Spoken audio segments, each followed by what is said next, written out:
खाली राजा थे ही, 35 बिरादरी और थी। हर जाति को उन्होंने मंत्रालय दिया हुआ था, हरिजन को भी, पंडित को भी, गुजर को भी, ठाकुर को भी, जो जिस तरह का था।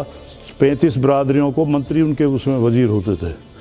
हाँ, उसके बाद महाराजा नाहर सिंह के बाद अंग्रेज़ों ने हमारे ख़ानदान के जो दूसरे हुए हैं तो उन लोगों को भी इन्होंने सिंह नाम लगाना बंद कर दिया था। हमारे एक पहले दादा थे राजा नाहर सिंह के बाद कुंवर गंगा सिंह, उनका सिंह हटवा दिया था, कुंवर गंगा बख्श लिखो। एक दूसरे थे हरि सिंह, उनका नाम हरि सिंह हटवा के फिर हरिदास लिखना पड़ा था। इस तरह से हमारे जो ख़ानदान के लोगों से भी अंग्रेज़ों ने काफ़ी विरोध किया कि सिंह नाम मत लगाओ। जब उनके बाद से फिर 1948 में 47 में देश आज़ाद हुआ तो 1948 में हमारे पिताजी ने उनका बलिदान दिवस मनाना शुरू किया। जब अंग्रेज़ों ने राजा नाहर सिंह पे अटैक करने की कोशिश की तो किलों के चारों तरफ जो बहुत बड़ी खाई थी, पानी की भरी होती थी, उसमें उन्होंने सीढ़ियाँ लगा के कोशिश की कि भाई इनको यहाँ अरेस्ट किया जा सकता है। तो उस सीढ़ियों पे 8 गोरे चढ़ते थे और उस ऊपर जो हमारे इलाके के जो फौजी थे, फौज में जो 36 बिरादरी के जो जवान थे वो लड़ते थे ऊपर से।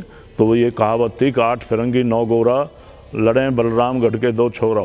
तो वो क्या था कि वो सीढ़ी को ऊपर से पकड़ के जब खाई में गिरते थे तो वो 2 आदमी मरते थे बलरामगढ़ के और वो 8 गोरे को लेके मर जाते थे।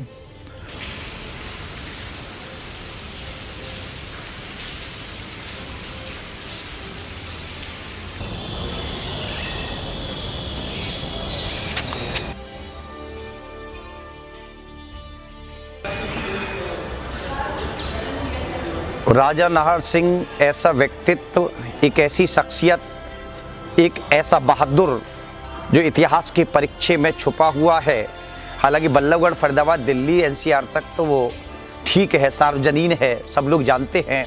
परंतु सच बात ये है कि वो ऐसी शख्सियत थी जो 1857 की इस रेडियस का सबसे बड़ा क्रांतिकारी उसको माना गया था। एक ऐसा क्रांतिकारी आज जिसने सबसे ज़्यादा अंग्रेजों की चूल्हे हिला दी थी, उसकी जड़ें हिला दी थी। वो जानते थे कि हमारा सपना तब तक सिद्ध नहीं होगा जब तक इसको किनारे नहीं लगाया जाएगा।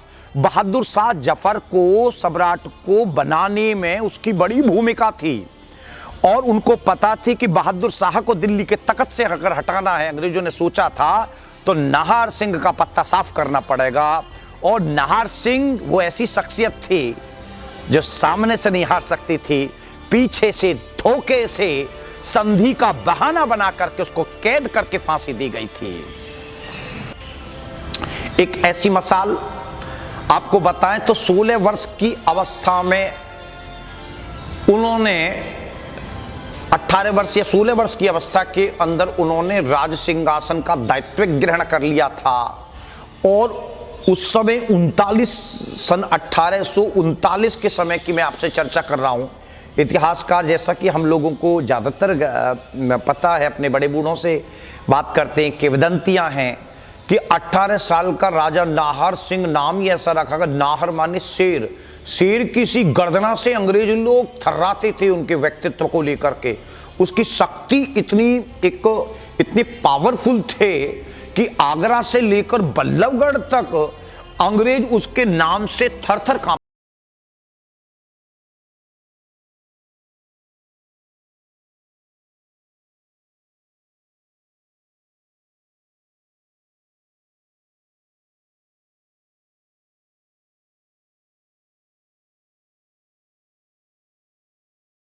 चाहिए कि बहुत क्लियर सी बात मैं करना चाहता हूं कि जो इतिहासकार ये बात अच्छे से जाने कि ये जो जगह है ये वास्तव में बड़ी दुर्लभ जगह है।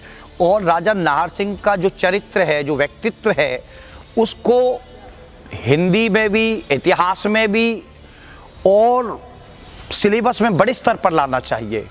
क्योंकि राजा नाहर सिंह हमारे इस एनसीआर का एक ऐसा आदर्श व्यक्तित्व और कृतित्व था जिसको मैं समझता हूं कि युवाओं को एक अच्छा एक आइडल चरित्र मिलेगा अगर राजा नाहर सिंह जैसे व्यक्तित्व को अगर सिलेबस में लाते हैं। तो बहुत क्लियर सी बात है मैं आपसे